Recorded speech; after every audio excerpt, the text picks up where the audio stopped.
నెల్లూరు జిల్లా కలువై మండలంలోని అన్ని ప్రభుత్వ, ప్రైవేటు పాఠశాలలు, కళాశాలలు విద్యార్థులకు డివార్మింగ్ డే సందర్భంగా మండల వైద్యారోగ్య శాఖ అధికారులు నులుపురుగుల నివారణ మాత్రలను పంపిణీ చేశారు. కలువైపట్నంలోని మెయిన్ పాఠశాలలో వెస్ట్ స్కూల్లోని విద్యార్థులకు ఈ మాత్రలను ఇచ్చారు. ఈ సందర్భంగా డాక్టర్ రామకుమారి మాట్లాడుతూ మండలంలోని 8,441 మందికి 84 మంది గర్భవతులకు మాత్రలు వేయడం జరిగిందని తెలిపారు. నులుపురుగులు పిల్లల్లో శారీరక, మానసిక ఎదుగుదలను నిరోధిస్తాయని పేర్కొన్నారు.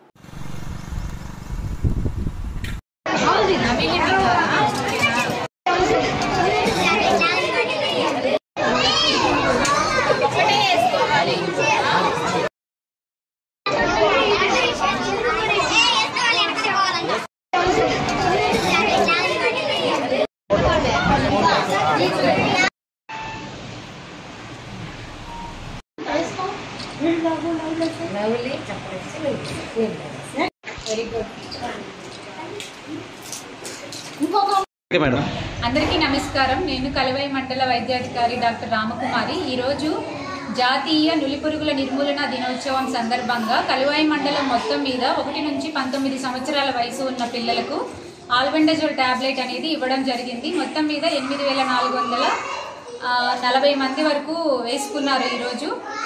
అండ్ గర్భవతులకు కూడా 84 మందికి ఇవ్వడం జరిగింది. నెక్స్ట్, ఈ నులిపురుగులు అనేవి పిల్లలలోని బలహీనత, రక్తహీనత మరియు వాళ్ళకి జ్ఞాపక శక్తి అనేది తగ్గడం జరుగుతుంది. ఇవి చేరడం వల్ల, దీన్ని నిర్మూలించడం వల్ల వాళ్ళ ఉత్సాహత, చదువులోని మెరుగ్గా ఉంటారు. దీనిని అందరూ ఉపయోగించుకొని ఈ టాబ్లెట్ వేసుకోవాల్సిందిగా కోరుచున్నాము. ఇంకా ఈ టాబ్లెట్ 1 నుంచి 2 సంవత్సరాల పిల్లలకు హాఫ్ టాబ్లెట్ అనేది ఇవ్వడం జరుగుతుంది. 3 నుంచి 19 సంవత్సరాల పిల్లలకు 1 టాబ్లెట్ అనేది ఇవ్వడం జరుగుతుంది. ఇది పూర్తిగా ఉచితం.